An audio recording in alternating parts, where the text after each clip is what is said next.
we're going live. Good. And then we'll talk about the other stuff too. We are live. We are live now. So I was having this birthday party and trying to get these kids to fall asleep. But it was just incredible. I was kind of sick too. I was like very sick to my stomach, nauseous as could be, all day that day. I think just out of proxy or something. So I just wanted to be, So then, we're trying to get the kids to go to sleep, and they're all wanting to watch TV. And How many of them were there? They were 15, 10-year-olds. Okay, so my kids are kind of used to falling asleep to television. We usually put on some science show or something like that, and they watch TV. So they're with the TV still on, and they're looking for something boring to watch. Like my kids let's watch something boring we can fall asleep to. That's what they like to do. So we usually put on the History Channel, like a Ken Burns documentary. Or something you're interested in. If it's something you're interested in, they're guaranteed to fall asleep. We got like a TED Talk. Like my wife and I would love to put TED Talks on. Those are great for kids to fall asleep to. They're really fascinating, something like that. So these kids decided that they wanted to watch spring training baseball. That was the most boring thing they could think of. It was hilarious. I don't disagree with that. I've never been to spring training because here's my problem with it. And look, I get that I cover preseason hockey too, but I cover it for the prospects. Yeah. But spring training baseball is such a farce, and it's so long, and they charge way too much money now for the product you're not seeing. Like if you go to a lineup, you're going to end up seeing 3 major leaguers in that lineup if you're lucky, and pitchers will pitch 2 innings, and you might see one guy that you know for 2 innings if you're lucky. Right. And other than the warm weather, spring training would be like a big fat failure. I turned on a Blue Jay Yankees spring training game for about 45 minutes, and that was too long. And it was mostly double-A players. Yeah. And it was just really, really dreadfully boring. So, and I'm a baseball nut. The price is the biggest problem, and that's what I was saying. Like there was a Braves Mets game. Was it last week? And the Braves were charging $70 for seats. That's ridiculous. Wow. If you're going to do that, you need to have the rules like in NHL where you have to have at least 2 lines of NHL players. Agreed. You can't go to a game where people are having catch in right field while the game's going on. Right. Completely. Just to me, that's just insane. Players are eating hot dogs in center field. But I thought it was incredible that 15, 10-year-olds looking for anything at all. Like I said, you could watch public access TV. We could watch the Ken Burns History Channel. We could watch a documentary. We could watch a bunch of TED Talks. Chose preseason baseball to fall asleep to, thinking that was the most boring thing possible. Well, they obviously didn't know the Democratic debate was on. I just liked that. I thought it was hilarious. We have to mention, of course, in our long line of retrospectives on musicians that we love who have passed away. Unfortunately, just after the webcast on Friday, we learned that Keith Emerson from Emerson, Lake and Palmer passed away at the age of 71. I'm not going to go into the details of his demise because it's particularly depressing. But just as a performer, Russ, I mean, if you're talking about keyboard players and not just progressive, I'm talking about keyboard players, period. Keith Emerson was one of the best. I think he's the best. I mean, I don't even think there's an equal, and I'm a big Rick Wakeman guy, but I always thought Rick Wakeman was the 1A to Keith Emerson's 1. Both good showmen, but I think it's hard to tell you what the difference is with Emerson other than on the stage he was crazier. Yeah. He would wrestle with his, keyboards. He would do some wacky things. I really kicked myself because I've never seen him live. I've seen plenty of live footage and have listened to him my whole life. But actually, guy who I did my Flyers book with, Joe Teltufo, was at a festival and spent a weekend with him and said that he was a great storyteller. Mm-hmm. And imagine. He had just great stories that about history of music and concerts, and he said he was just a delightful guy. So when you got the news that you did, you realized that the guy had changed based on medical circumstances, and that sort of makes you sad because it's like that's how much he loved his music, and everything else was that the thought of not being able to do that, he didn't really know what else to do, and that stinks. It really does. And as a keyboard player, I don't know how much of an influence that Keith Emerson had on you, but I'm not a good keyboard player, so not much. But he was I'm more of a songwriter. But I definitely played piano, and that's my main instrument. But I did get to see Emerson, Lake and Powell once live. Right. So I did see him play once. And yeah, he just but the legendary era that the crazier prog rocker. I mean, there were people I knew who really respected him, great keyboard players who I knew who I've worked with that were just would have the Wakeman Emerson debate all the time back and forth, and always thought Emerson was fast.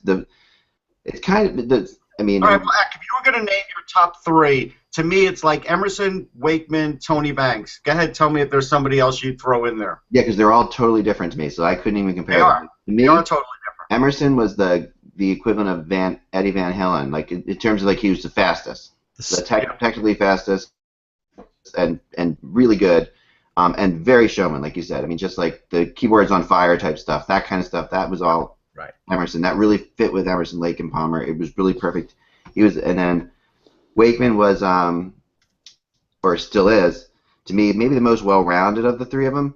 Where Banks is the most melodic, I think, and the best writer. Like just flat out, like I think Banks has he's fast too, but he really knew he had more of a classical sensibility to him where he would know when to play and when not to play. Banks would do less with more sometimes. The other guys would do more, at times. So that to me that was the difference. Emerson played a lot of notes, and I loved him a lot, but he did play a lot of notes to me, and he often stepped. There's a reason that band only had 3 people in it. You didn't have enough. There wasn't enough music to have another person in that band. Right. Yeah, I mean, if anybody wants an example, if they're not that aware of, younger people who are not aware of Emerson, Lake and Palmer or the prestigious nature of Keith Emerson, go to YouTube and look up "Fanfare for the Common Man." There's a video of him. I believe it was at Olympic Stadium in the mid '70s. It's like the Olympic Stadium with snow on the field, and him and Greg Lake and Carl Palmer are playing, and it is visually stunning, but it's just to see the speed of how he played, and he was just a phenomenal keyboard player. If you lived in New York, the theme song for WNEW FM was "Fanfare for the Common Man," the Keith Emerson version, and so like we all grew up with that, or at least people my age. But it was a staple. Yeah. Let's talk. But while Eck is logging out and logging back in, let's talk about that Pete Rose thing that you were telling me. Yes, let's talk about that. Yeah. Go ahead. Go ahead. So here's the deal. Pete Rose, nobody really wonders, or at least there's probably 20% of the world that wonders why he's not in the Baseball Hall of Fame. But a lot of people shouldn't wonder because Pete will bet on just about anything, and he'll sign just about anything, and so his latest endeavor is a signed baseball to Donald Trump to say, "Let's make America great again." And the way that hit me was, if you own a Pete Rose baseball and you paid more than $1 for it, you've overpaid, because at this point he has now signed more baseballs than Bob Feller. And Bob Feller, right up until the end, and he was a Hall of Famer. Pete Rose, is a Hall of Fame caliber, of course, but he's never going to get in. He has now devalued himself, I think, even below Bob Feller. Like he signs everything, anywhere, anytime. Well, that's a perfect marriage because Pete Rose is a bullcrap artist, and so is the guy he signed the baseball to. But Dan, I wanted to bring this up. I know a friend of mine who, at the height of the Pete Rose, like when he broke Ty Cobb's record, when his rookie card, I think it was 64 or 65 tops. 65 sounds right. 65 tops. I think it's 65. 65. He, at the height, he bought a Pete Rose rookie when I think it was over. It was easily, I think it was over $1,000. That's like in 1998 when I sold my Mark McGwire rookie card for $500. Yeah. Wow. And now I don't even know what the Pete Rose rookie is worth, but I bet you anything it's probably 200 or less. So that's. I don't know. I'm gonna look it up. Yeah, but if that's the case, he took. Well, the Mark McGwire rookie card now I believe is down to $25, so I'm sure that the Pete Rose is probably around the same price. I wonder what Rafael Palmeiro is. I bet you Rose isn't the same price. It's higher. Yeah, I bet you it's $100. I'll say 100. Let's see. Yeah, well, we'll start the show and you can tell us what it is. Cool. Go Let's ahead. do it. It'll be good. We're good. I think I'm better now. I don't have my computer. No, you're better. It was a lot better. Yeah, my computer was just crazy on them. These Windows computers, man. If you turn I try never to turn mine off at all, because if you turn it off, it's just you're screwed. I never turn any of them off if I can help it. Yeah, you should get a Chromebook. I should. I love this computer, though. It's a great computer, but it's just because it's a huge screen, but it's just making me crazy. All right, let's start the show. It is the 14th. March 14th, right. It's Pi Day. Pi Day? 314, yeah. National Pie Day. Come on, man. You're not geeky enough to know that. You're That's nerd bad, show. Mike. No, I pride myself on not being geeky. Well, Says the guy who used to keep stats in like a composition book by hand. Actually, just so you know, a 63 Rose rookie goes for around 200 or 300 still. Yeah, that's not bad. 63. Okay. so at 159 today, it'll be 314159. Come on, there you go. Oh How about boy, that? really? Does this matter in somebody's life? Yeah, it matters to me. And my kids, my daughter who I stayed up last night making an incredible pie with. So we'll talk about that later. I saw pictures of that. That was Wait, good. Oh yeah, thanks, Dan. I saw you like that. And Thanks. by the way, it matters to my boss, so it matters to me. There you go. Isn't this Come the on, same guys. daughter that pretty much thought you were poisoning her with spoiled milk? Like it was. Yes, Like the you- same daughter I gave spoiled milk to last week. That was not my fault. Anyway, let's start the show.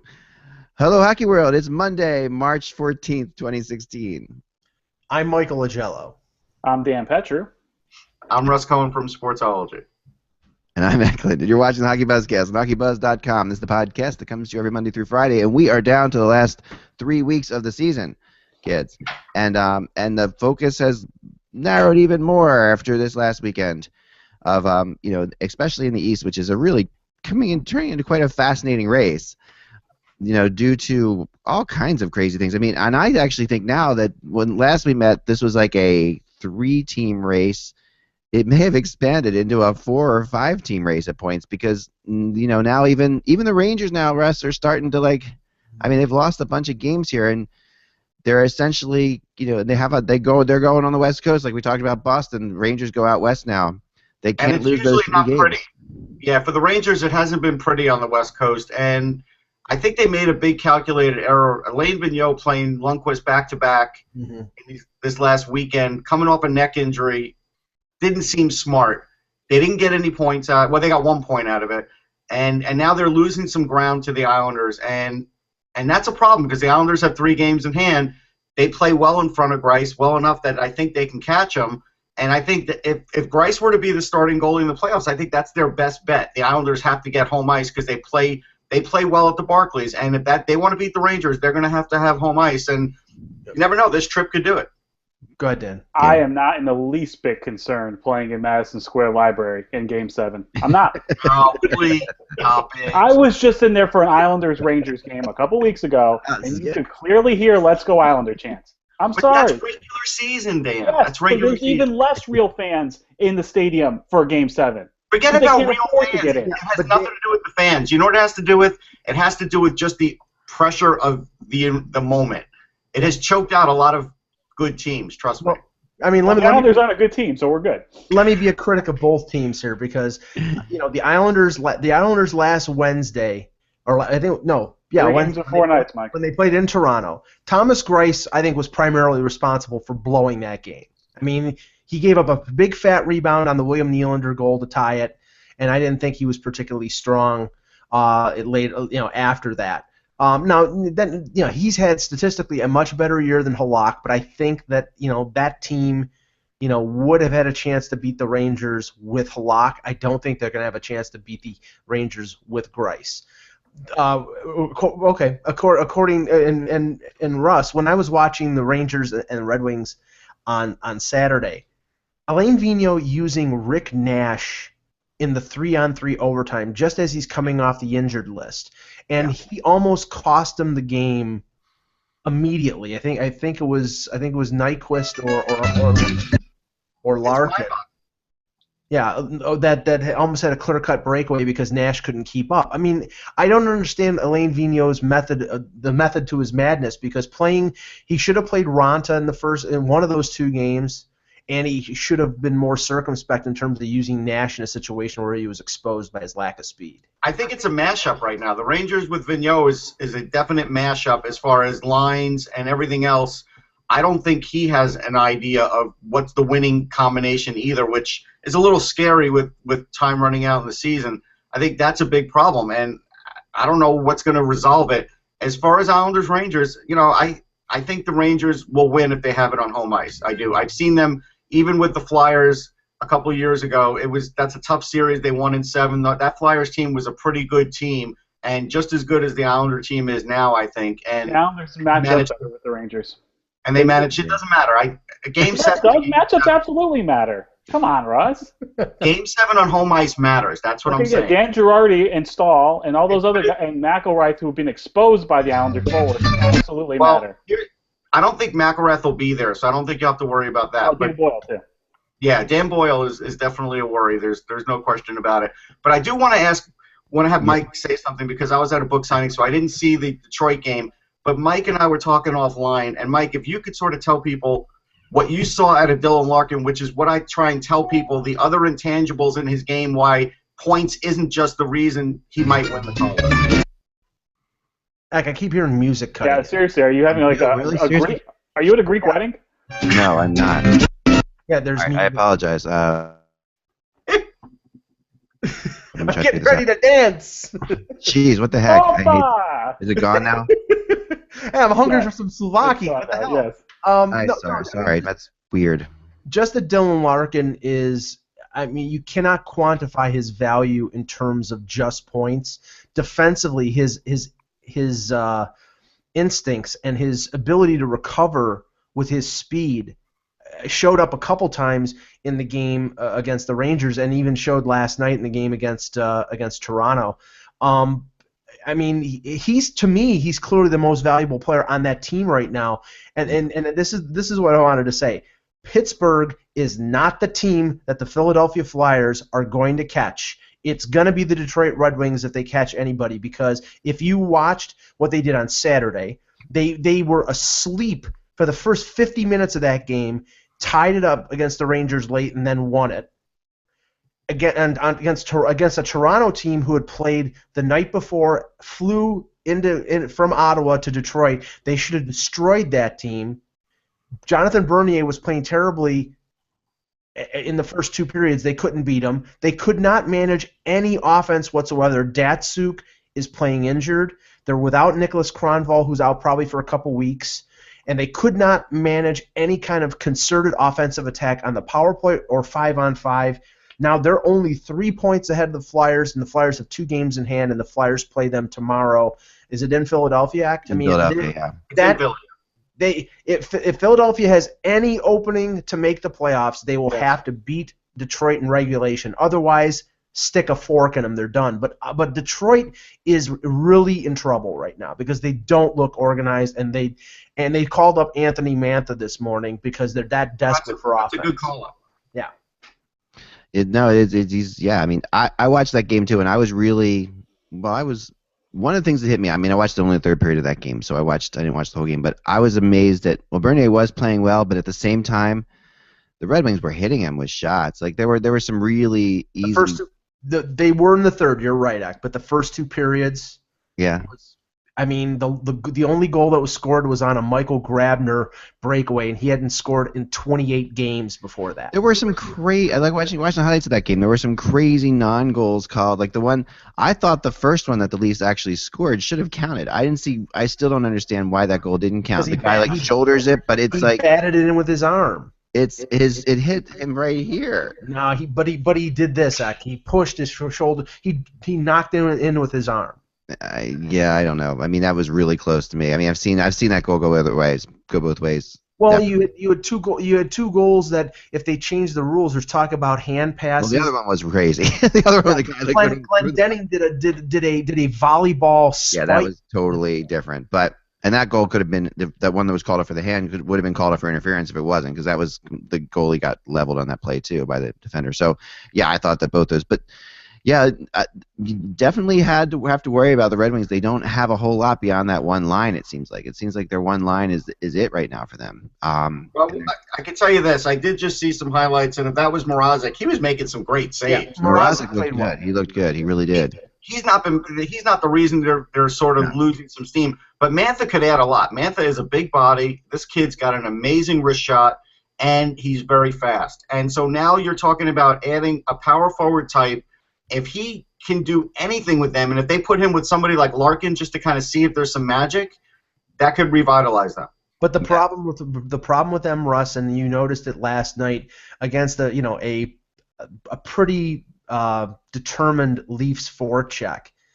The Red Wings without Kronwall, and Kronwall's not the player he was 5 years ago, but he's still a pretty effective defenseman. They're playing Brendan Smith on the top pairing with Andrew McDonald's playing for the Flyers. Their defense is a mashup too. Yeah. I mean, Mike Green is playing 25 minutes a night. Their defense is pretty weak, and Mrazek and Jeff Blashill played Mrazek back-to-back games.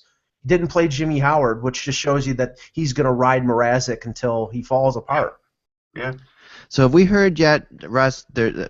Just as an aside, one of the things that really I wanted to touch base on one more thing about the Rangers that really surprised me about that Larry Brooks today. I mean, pigs must be flying, hell's freezing over. Wrote a Corsi article today. Wow. Wow. Larry Brooks wrote a Corsi article about how the Rangers have the worst Corsi of all the teams in the battling for this playoff spot, and how if they don't get their extra, they'll be in trouble. I'm not, you know me, I'm not a huge Corsi person, but I'm really I was very surprised by Brooks's Corsi. But they must need hits on the New York Post website. Yeah, you don't even have to do the math to see that they don't possess the puck enough. They don't create enough scoring chances, and they give up a ton of scoring chances. You don't need fancy numbers for that. You just need, your eyes tell you that too. Yep. Yeah. Yep. Now the USA Hockey, Russ, what I wanted to ask you is this: the USA Hockey is making a major announcement tomorrow at the Wells Fargo Center. What is this? Do you know? Yeah, now we know because the Wells Fargo accidentally were selling tickets to it already, or at least had a link. For the All-American Prospects game. That's what it's going to be.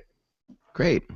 I thought maybe it was the World Championships, and then some Flyers fans got mad at me. Well, they're still in the playoff hunt. I'm like, okay, I got it. Maybe it's not that. But the idea is All-American Prospects game is great because I've been to the first two, and they're a lot of fun. Or has it been three? Actually, it might have been three already.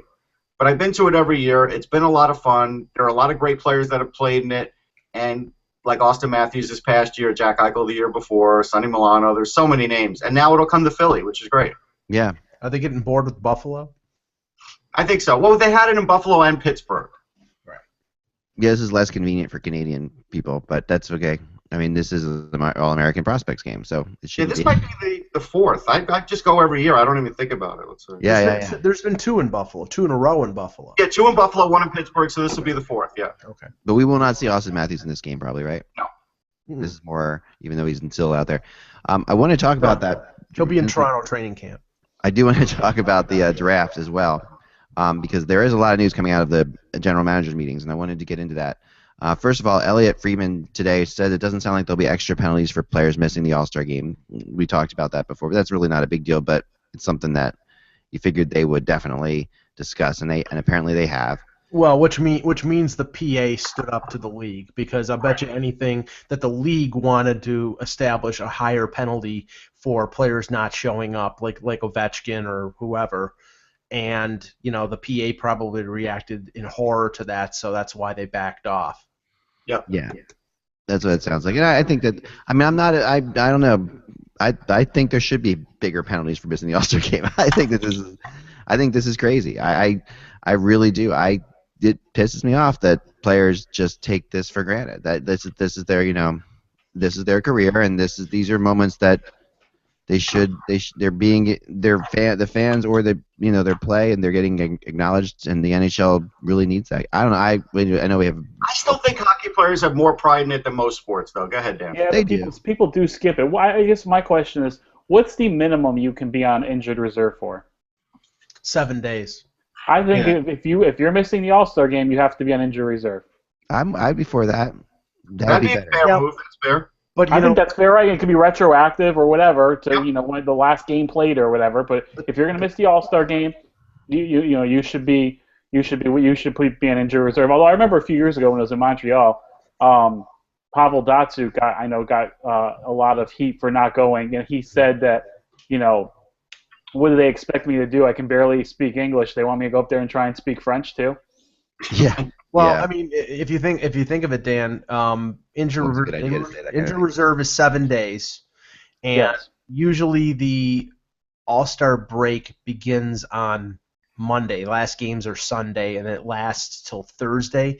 So if they put a guy in injured reserve Saturday, and that team doesn't play on Sunday, they only miss one game anyway, one or two at the most. So Right. that that probably would be a decent compromise, but I don't think it's going to prevent. All of a sudden, you'll see half the league stars go on IR the Saturday before the weekend. To me, it again, and I know I'm the skunk at the garden party here, but it's a meaningless. Don't sell yourself short. Yeah. It's a meaningless. You're not invited to any meaningless- party, but go ahead, continue. Mhm. It's a meaningless game. It's a promotional game, and you Yes, know what? it's from a league that needs promotion. Right. Right, That's it. but don't expect the players to be invested in it because they don't really get They it. were this year. They were invested this year. It was John Scott. It grew the sport in Nashville. Yeah, it wasn't just John Scott either. I was there. It was a really good All-Star game. The format I think is great. I think that it definitely makes it for more interesting. I hope the format brings more people to it. I hope more players to it. It was quite a cool celebration of the game. And yes, you had to probably be there to see that, but I think that had more to do with Nashville, because Nashville is a great place to visit, and maybe LA it'll be the same thing. But when they, when the game goes to Sunrise, or when it goes to Winnipeg or something like that, there's I bet you the number of players that skip on that will go up exponentially. In Winnipeg, it wouldn't. I think you'd actually be shocked at how many would want to be there for that. It's in Canada. They're not going to skip it for Canada. Okay. yeah, and there's a lot of people from there too. So from that area at least. So you're right there. Can any of you guys guess what the top six teams who have missed the most games for injuries this year are? Can we guess what that would be? Toronto. I was kind of surprised. Toronto is number 1, 303. 303 games missed by injury. New Jersey. New Jersey's number 2. Very good. 300. I still kind of think Buffalo's in this race. Buffalo's number 4. 286. All right. Montreal. Montreal's number 6. 254. One. So you still have 3 and 5. Oh. St. Edmonton? Louis. St. Edmonton's Louis. number 3. And St. Louis. St. Louis is not on the list. Nope. Oh, really? Really? Yeah. Vancouver. Nope. I will tell you this: all 6 of these teams are not in the playoffs. Okay. Which is interesting, because you think that means this Carolina? played into it. Nope. Ottawa. Nope. Winnipeg. Nope. Calgary? No. Now you're just going to make us name every team. Just tell us already. Philadelphia. The Arizona Coyotes, Okay. number 5. Philadelphia's might be the Nobody, playoffs, Mike. nobody knows who those players are. I was going to say, I can't even remember what their current roster is. We got 5 out of 6. You That's missed pretty that. good. No, but what is interesting about this is, these teams, like we've been hard on Edmonton this year, they have missed a lot of games with injuries. Oh, stop. No. The question is, does anybody care if Klaus Dahlbach is out of the Arizona Coyotes line? I don't want to demean players, but at the end of the day, I cannot make any more excuses for the Edmonton Oilers. Period. And also this does list though. I kind of hear you, Russ, but this list does also say a lot of good things about New Jersey, in my opinion, because they're number 2. The fact that they're still fighting. And they're Well, I still think you have to pencil in automatically 50 games for Camilleri, right? Right. No, sorry, the guy gets hurt every year. He does. It just shows the value of Corey Schneider. I mean, Now as soon as he gets hurt, can we talk real quick about the Devils, because they're on a Western swing right now. Many think they're out of it. They win in San Jose. Oh yeah, of course, but they win in San Jose. Yeah. They win in Los Angeles. They go into Anaheim tonight with Keith Kincaid in net, who's playing well. It's you got to tip your cap to how well they're playing and how they refuse to get a good draft pick. 3rd star of the week, Keith Kincaid.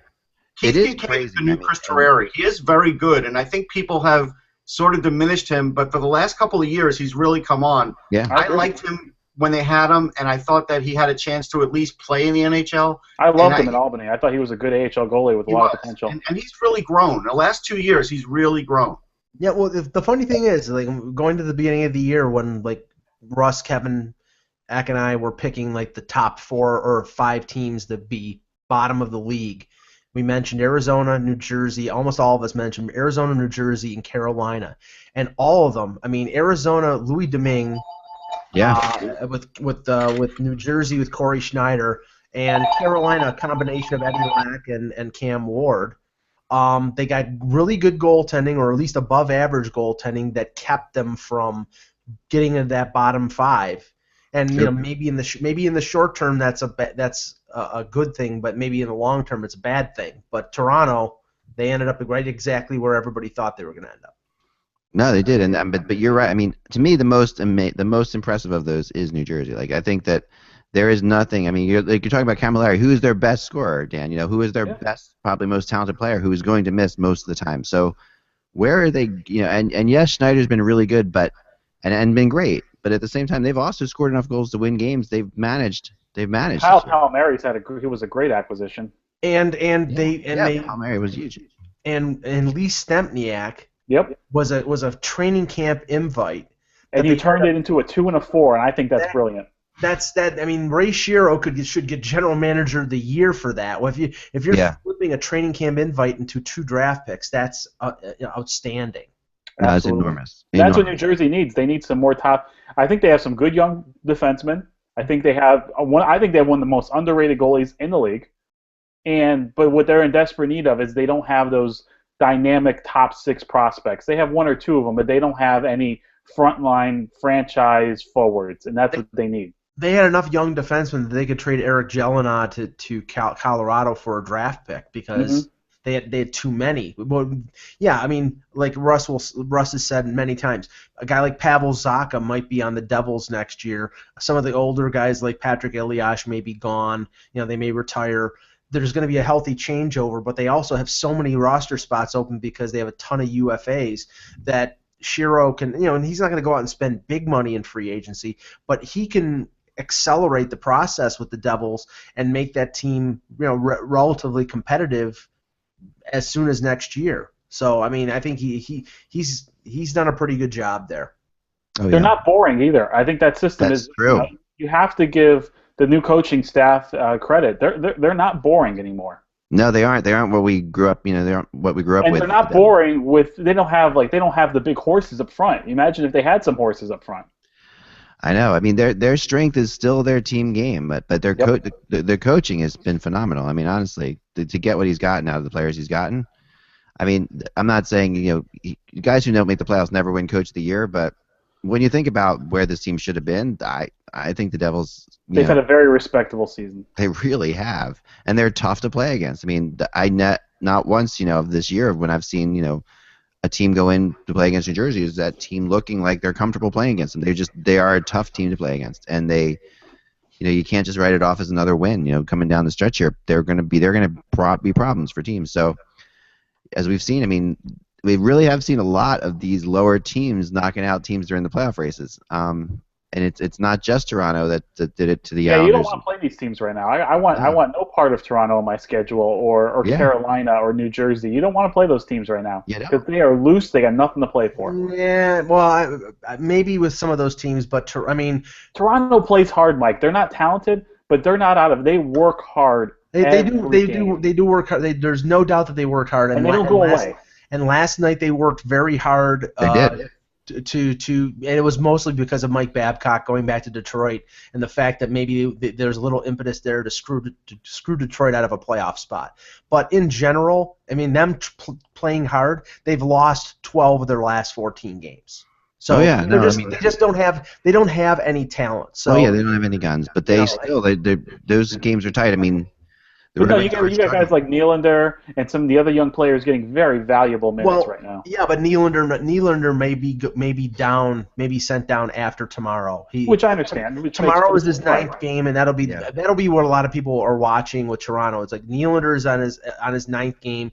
I don't think they want him to play 10, so I think they'll end up sending him down. But he got that cup of coffee, and he should have some confidence going into next camp. Right, and for all the commentary on Dylan Larkin's speed, last night in the 3rd period there were a couple instances where William Nylander outskated Dylan Larkin, which was pretty impressive. Now I'm not saying he's as fast as him, but he can skate. I'm sure he's close. I'm sure they're both really close. They are both really close. I wanted to end up with the show today with a discussion on this draft thing that's happening right now. This concept of the 19-year-old draft, which is really the big news sort of coming out of the GM meetings, and a little bit surprising, but not completely, because we've been hearing about it for a while. I know you've heard about it a lot, Russ, and you're the best person to talk to about this. What is your feeling on this as a draft person? Do you want to see this 19-year-old draft happen? Yeah, I do, because it gives players more of a chance to develop, and it gives teams more of a chance to see a developed product when they're drafting. Sort of like the NFL, but not quite there because they're a little younger. But you're another year down the road, it definitely helps you. And then what I think that eliminates is a lot of kids that don't get drafted that really should get drafted, because at 18 they look like they can't even do anything. Then all of a sudden at 21 or 20 even they look great. But maybe at 19 they would have looked good enough to get drafted. I think 19 is a very good move, and I always felt 18 was a little young. Yeah, I mean I think what I like about it is it eliminates that dilemma for teams after their first draft year. It's like, oh man, we want this kid in our system now. We don't want him to go back to juniors, but we have no choice. We have to send him back to juniors. We can't send him to the AHL. Now it means if everybody's getting drafted at 19, they go back to juniors for 1 year tops, and then you get control of them.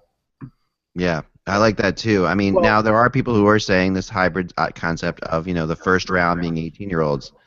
No, I've heard go all or nothing. I've heard first round. I've heard first and second round. And the thing is, I mean, look at what the NBA did. The NBA changed their draft to reflect, a player having to play at least 1 year of college before they go into the NBA draft. Now that's made college sort of like a situation where a lot of these players they go to Kansas.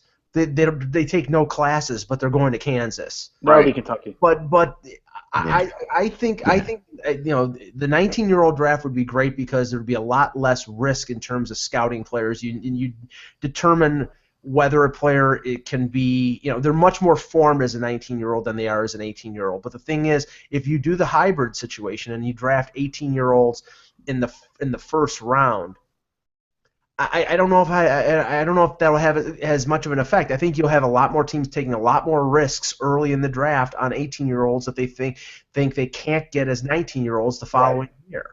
I would tell you this: if they went first 2 rounds of 18-year-olds, you would never ever see a high school kid drafted again. Like that would pretty much eliminate any team even thinking about getting a high school kid, because that would be too much of a risk if they know that, hey, we can go first 2 rounds. We're just going to pick from the other leagues, and it probably would increase players from overseas. I think it would, because I think they'd still be looking for 18-year-olds playing against men then. I think it would skew things, and that's why I don't like it.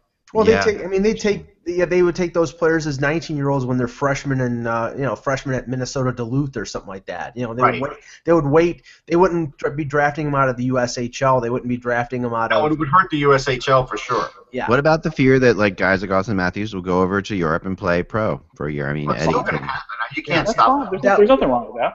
That was the exception to the rule here. I mean, Austin Matthews was special. I mean, he is mature physically, and that was the reason why he could go over to the Swiss league and do that. You're not gonna see 17-year-olds go unless they're like Matthews in terms of being 6'3" and physically built.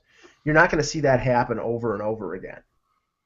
It would be interesting. I mean, what would happen? Would we have one crazy draft year, where, because you'd have to at some point have this, implement this. So you'd have all the 18-year-olds who were going to get drafted, say, next year or the year after that, not be drafted. All of a sudden, so you'd have this 1 year of that the draft's really not that big of a deal. Is it change routes? What would happen?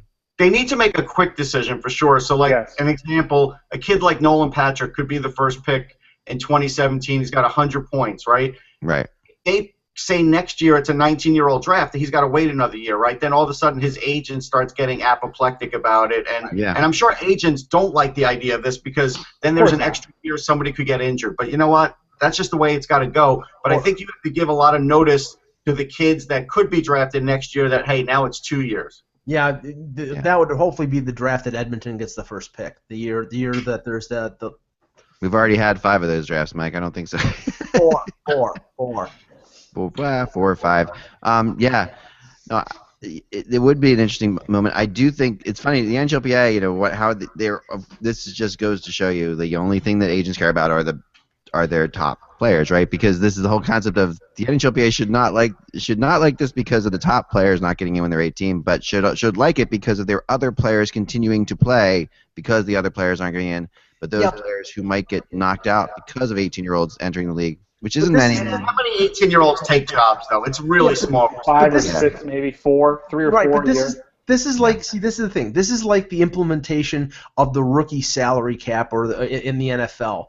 The rank and file of the PA don't care because these guys are coming in. And they're coming in to take their jobs, so they don't care if they're making entry level. They basically care about their own self-preservation. So why should they worry about 18 or 19? They're 28 and they're trying to hold on to their job. I think this helps third-round picks, fourth-round picks, kids like that. You know, there could be maybe someone who's a fourth or fifth-round pick at 18. Like, for example, if I recall, Travis Hamonic was 5'11" when he was taken in the second round, and then by the time he was 19, he was 6'3". Right. So he would not have been a second-round pick a year later. Yeah. Right. That's an interesting point. Yeah. And I think you will see a few more do an Austin Matthews move. If they say at the end of this draft, hey, the next year it's a 19-year-old draft, you might see a couple of players go overseas, but hey, that's their right. That's fine. Right. If they want to make money, that's fine. There's going to be plenty of kids that still want to go to college or play in junior. Oh, yeah, no, that's for sure. And you definitely will see players come up who and make it who wouldn't have made it otherwise. I do agree with you there. I think that's absolutely 100% true. I think that's the positive part. It might help the NCAA game too. It will. It's just the additional time for scouting. It's really important. And 19, like you said, growth spurts are generally done. They still could grow to 21, but 19, you've got a pretty good idea. And somebody knows, hey, I'm not going to get drafted until I'm 19, and I'm a little undersized weight-wise. It gives them another year to bulk up. What would that have done to Shane Gostisbehere? He would have been drafted much higher. So, you look at that.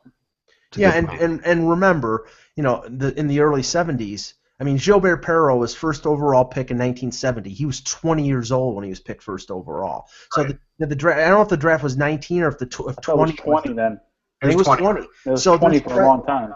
Yeah, there's precedence for this that that if I'm not saying that the draft. I mean, with the technology now, with the advances in scouting,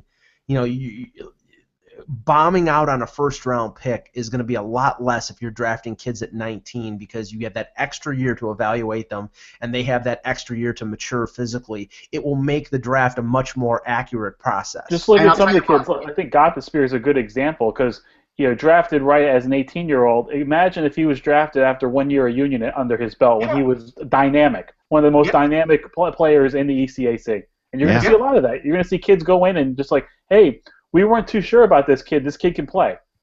Yeah, another big thing is if they go to 19, then maybe the CHL can stop their ridiculous 15-year-old exemption in that league because it doesn't. For the most part, it doesn't help kids. I mean, for every Crosby, when they've given out a few that haven't helped players either. Didn't Sean Day get one? I think he did, right? Oh yeah. He's the only Russ in recent history. He's the only one that's had a negative impact on. I mean, Tavares was an exception. McDavid was an exception. I think wasn't Esposito an exception? Yeah, he was too. Yeah, he might have been, but that's one in the negative column. But I mean, there's been I think Ekblad was too. Yeah, but I'm just saying 15, like they don't have to have 15-year-olds in that league. Let them play in the BCHL or somewhere else. Let them do that. Yeah, no, I think you're right. And it just I mean, you spend more time around these people than anybody, but the average fan really wants these players in the NHL. But when you were actually around and seeing how much they get out of playing an extra year, playing around, and it just how they grow mentally, physically, the whole 9 yards. It will help the smaller players. It will. It'll help the undersized, weaker players because they're just not there yet. And if you play in a rigorous CHL schedule, you can't work out that much. Where if you play in college, you can work out 4 days a week. You're generally only playing on weekends. So it's a big edge right now to college players, Absolutely. And it's not a big edge to anybody else. When where would Dylan Larkin go drafted as 19-year-old after you just read my mind.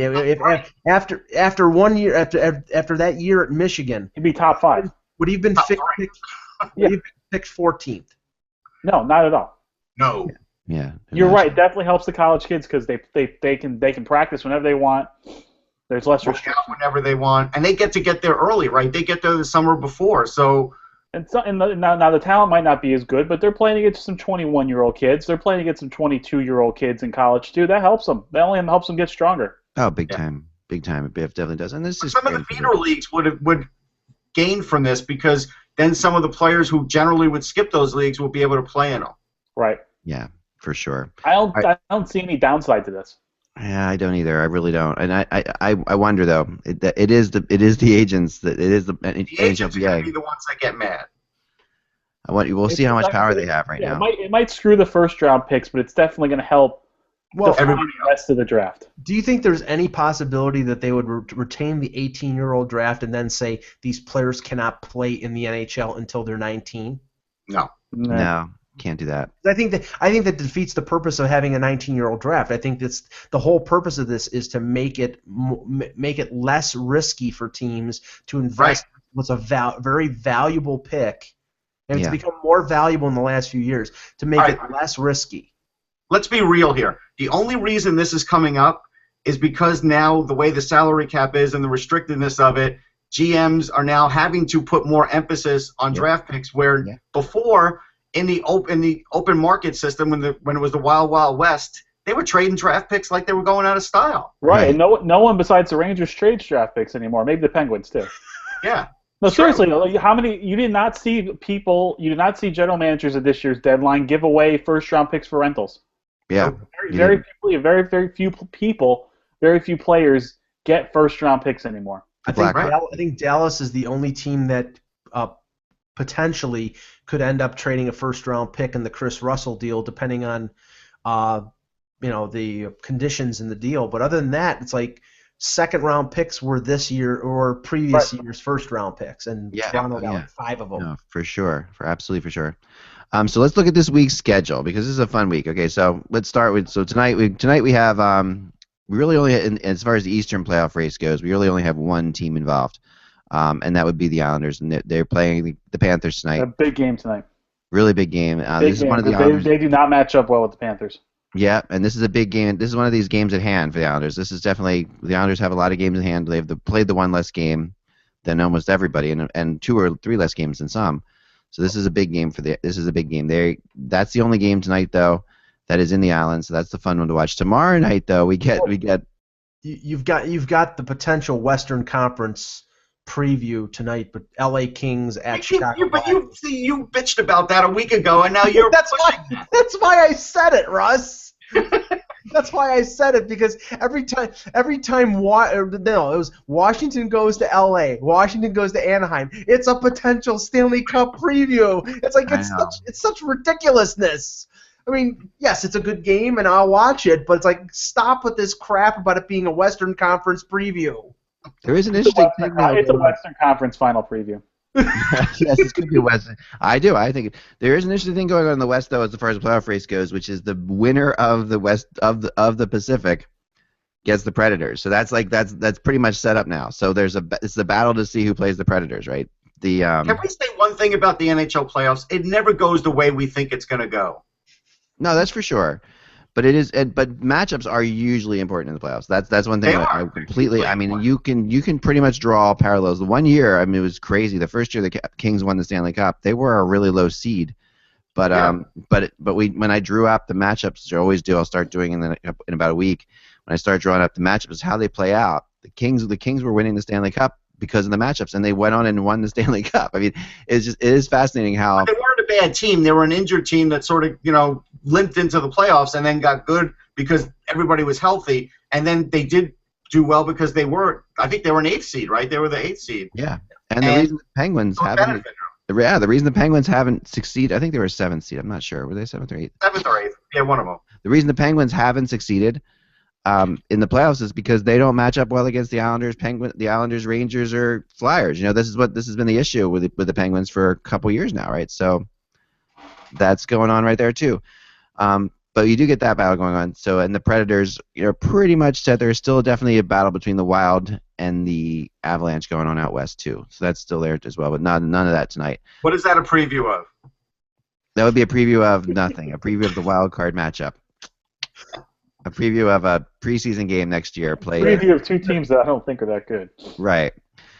Tomorrow, though, things get really good, and we'll talk about this more tomorrow, but just as a little preview for tomorrow. Tomorrow you get the Islanders and the Penguins and the Red Wings versus the Flyers. You have the four teams battling here, basically. The schedule's brutal. Oh, yeah. No, I mean, the Islanders play so many. They play 6 games in the next 9 days or something like that. Yeah, It's crazy. The Islanders are just their schedule's insane. And you think Berube probably plays tomorrow too against the Penguins? Yeah, I would think so, probably, right? So, I mean, so the Penguins are, a really, and then of course the Detroit Flyers matchup. A lot of people are looking at like could determine that final playoff spot. Well, like Mike said, the Detroit can't walk out of there with a point. If they do, it's going to really hurt them. Yeah, for sure. And then Boston's road trip finally starts. So Boston's finally go on the West Coast like we've talked about. But if Boston wins one of those 3 games, they're fine. They're fine. No, I agree with you. I'm starting to warm up to Boston. I've been down on them so long, but the more I watch them play, yes, important, right? They were. Yeah, their goaltending's a little streaky. Their defense is a little streaky, but they are fast. They keep the puck. Their power play is fun to watch. This is not like your Big Brothers Bruins team that grinds out games. They have some highly skilled players. Yeah, it's funny, Dan, how that team in the span of a year to a year and a half has morphed from the big bad slow Bruins, right? That won the Stanley Cup and got to a Stanley Cup final, to a team that is a much more high-tempo, higher-skilled team. I got guys like Pasternak and Marchand has stepped up offensively. And from what I've seen, Stempniak coming in and fitting in on that line with Marchand and Bergeron has been a godsend for them. Pasternak is a special player. Go ahead, Dan. Sorry. I just say Pasternak is a very, very special player with all-world talent. Yeah. Oh, yeah. But the thing is, Pasternak and Spooner were drafted by Chiarelli, and on the way out, every Boston fan was like, "Oh, Chiarelli was horrible in the draft, and he didn't do anything." Meanwhile, if he didn't draft those guys, they'd be nowhere right now. They were patient with Spooner too, which I think helped. Yeah, no, that's for sure. Spooner always had great talent, always had great speed, and we're patient with him. But the point is like sometimes when you're kicking that guy on the way out, you should wait a little while to kick him because a lot of times their plan does work out, like Dale Talon, like.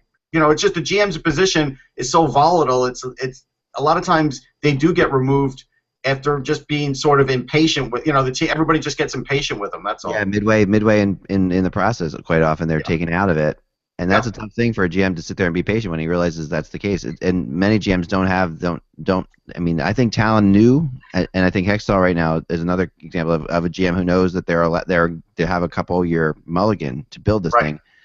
But and teams will often say that and not even follow through with it, so you don't know for sure. I mean, if things fall apart completely, both of those guys GMs could be in trouble. But so far, Talon. I mean, I watched the Florida the other night. They are definitely a solid team. I mean, Barkov really has learned a lot from Jágr. You can really see it. I mean, he has some of the Jágr moves down. Like he's literally like the goal Barkov scored in that game against the Flyers that gave them the lead 4-3. Where he just waited for Gudas to just slide by him, and he sat there. That was a Jágr move. I mean, that was a total Jágr goal. He put it. The thing is, Barkov is a son of a coach, so he was always a learned player. He always was already a defensive specialist when he first even came into the league, and we were all just sort of waiting for that offense to kick in. Same with Trocheck. Trocheck the same way. I've been talking about Trocheck all year because we loved him at the draft, and it's taken him a little while, but they've been patient with him. But now all of a sudden, with the Jágr influence there, Trocheck has really, really come on. And that's the thing about Jágr and he did the same thing in Philly. Yeah. Enough people don't give him credit for basically advancing the young talent. Now, this is not like he's teaching these guys how to play. They already had great skills, but he's just giving them that little extra.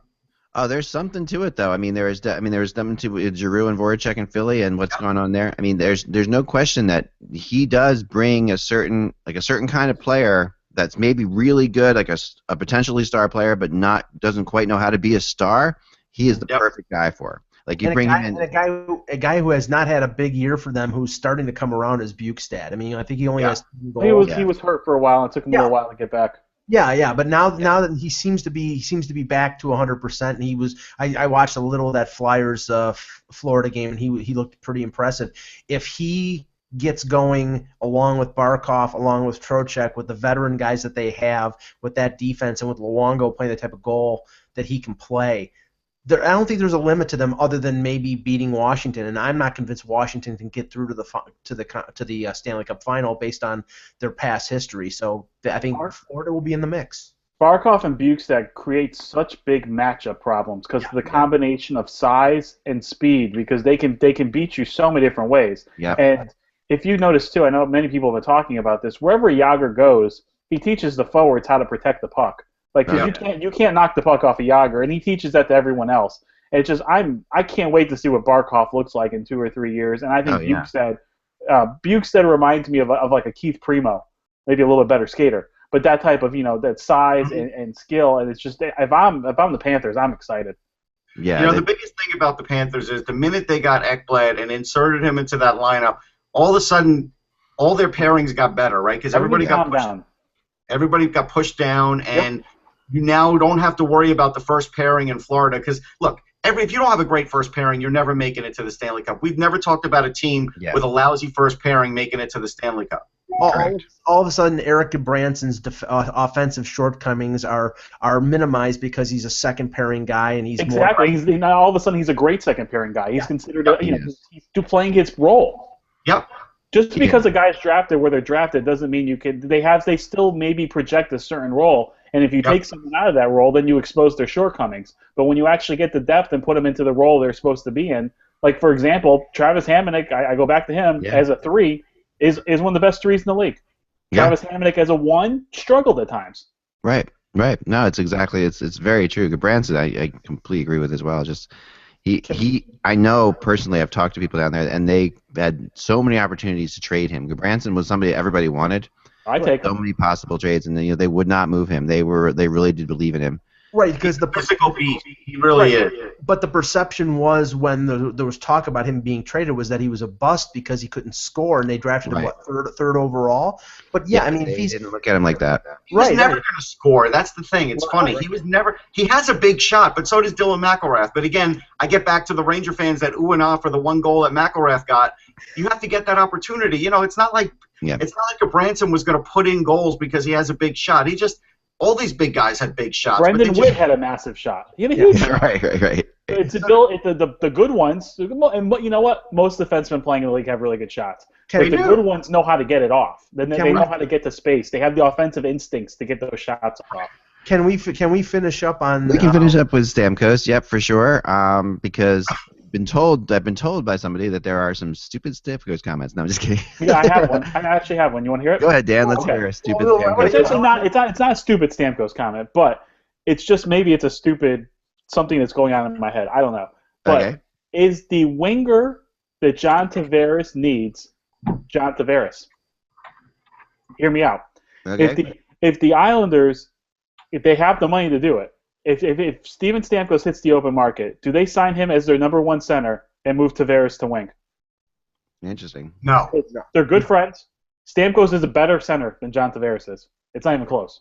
Which is ironic because John Cooper doesn't think he's a good enough center to play instead of Filppula or Nemestikov. I'm just throwing it out there. This is just something that's really interesting because that's definitely I can see them playing together very, very well. I will tell you this: the only time I've ever seen that happen and seen it work, and I'm going to go way back here, the 1973 Knicks when they had Walt Frazier and Earl Monroe, and they both were point guards, and they both played together in the same backcourt. It was one of the best backcourts of all time. So you can never say never, but I don't think the Islanders would want to move Tavares off center, even though Stamkos is a better center. Well, I mean, I'm not disputing the fact that your report on Sunday that there might be some movement here in terms of Stamkos getting a contract done. Actually, it was my report. My report was that there was going to be movement in some direction, but it wasn't that. I was not told the contract was getting done. I was more told the opposite of that. I was more told that there was a lot of belief now that it wouldn't get done, and that there was more. Then I misinterpreted it. Yeah, that's why I'm bringing up the other teams who are really interested, because there is definitely more of a thought process. That was the first time, and I've always been of the mindset that Stamkos is going to sign there, and still could sign there. Of course, I still would lean that way, but I really heard more than ever, and this was a really good source down there who I've trusted for years, who told me that I'm not so sure anymore. Like there's a undercurrent that this is the last run with Stamkos, that is growing within the organization, and that is what I was trying to write about. There was the belief too that they can just trade Bishop.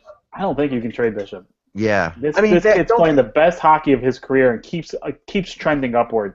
Yeah. Well, but you do have Vasilevsky, and at some point he is going to want to be the starter. He can't trade Vasilevsky for something, because right now I don't know if you can tell me right now, or you're comfortable if you're comfortable right now, next season, trying to make a Stanley Cup run with Vasilevsky, I'm comfortable with it. Yes. I'm not. Now, I think Vasilevsky's an RFA after this year, or he may have one more year, so they can push off the decision, I think, for another year until they have to make that. And Bishop has one more year until UFA. If Bishop hits the open market, he's going to get paid. Right, I would let Bishop hit the open market. I would. Well, but the thing is, and I'm sorry I misinterpreted what Ack wrote. I read it, but I thought it was more sending a signal that Stamkos was going to sign a contract before, and I don't think there is any way on God's green earth that Newport Sports will allow Steven Stamkos to sign a contract before he gets a chance to even listen to somebody. You're close enough now. You've passed the deadline. There is no point unless you're going to give Tampa Bay a complete hometown discount and capitulate and sign for under $10 million a year, which they're not going to do to sign with Tampa. So I think they're going to wait until after Tampa is eliminated, and they're going to wait until that negotiating period before July 1st when they can talk to other teams, and then they either sign with Tampa or they arrange a trade of the negotiating rights to some team like, say, Toronto. Yes. Well, but you're making it's funny, Mike. You're making it sound like it would be financial suicide for Steve Stamkos to accept like an $8 million a year deal for the max. I mean. Well, I think it would be utter stupidity, and Dan and Don spent all that money anyhow. I don't know if it's going to happen or not. But we can never say. Rich people, we can't relate. Rich people can spend a lot of money. Right, but see, that's the thing. But taxes in Florida, $8 million in Florida versus $10 million in Toronto is about the same. Actually, it might be more. $8 million in Florida might be more than $10 million in Ontario. So I mean, when you get down to just cash, $8 million is not. The one thing I did write in that article, which probably was confusing, is I have heard, and my buddy even said to me, he says, Tampa's going to get their last shot at this. They're going to get their last shot at this. No matter what happens, Tampa's going to. But I'll give you an example. Let's say Tampa loses in the conference finals, right? Mm-hmm. Yep. And Yzerman walks up to Stamkos after that game and says, "Look, what would you like to see happen to this team?" And he goes, I would like X, Y, and Z." And Yzerman goes, "Okay, I'll tell you what. I will give you this. You stay here. I'll do that." You can't say that might not happen. Yeah. No, but I can't see Steve Yzerman capitulating to the wishes of Steven Stamkos. He won't do it in public, but you can't say that he won't do it. No, right. But I'm saying if Steven Stamkos goes to him and say, "Well, I want Valtteri Filppula traded because I want to play center," he'll tell him to take a flying Purdue. Cleveland Cavaliers. LeBron James runs the organization. This ain't the NBA. Well, I've got a room. I can tell you a story about this. It's headed that way, Dan. It is headed that way. It is. When players have so much power. Russ, do you honestly think Steve Yzerman's going to look at a player and say, "I'll do whatever you want"? Sure. No. No, it doesn't. See, it doesn't matter. Like I have personal experience in this. A player that was a good friend of mine who was a captain on one of the NHL teams. Okay, during our trade deadline show. Okay, I put out a rumor during that trade deadline show, and I was texted by this guy who actually said to me, and a friend of his who agreed as well, that said to me that would never happen. It has not been run past so and so.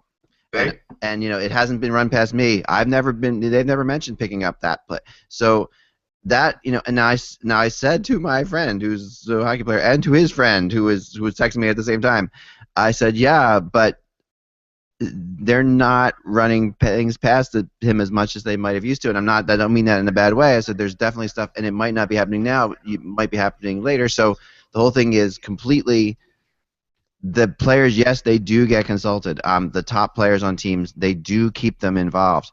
I don't think they run the asylum. They don't run the asylum. Right. I don't think that's true, but I think that they don't need to run the asylum to feel okay. Like these players, Stamkos doesn't need to have everything his way. He just needs to know that his opinion matters. He just needs to know that what I'm saying counts. I get that. The key word here is consulted.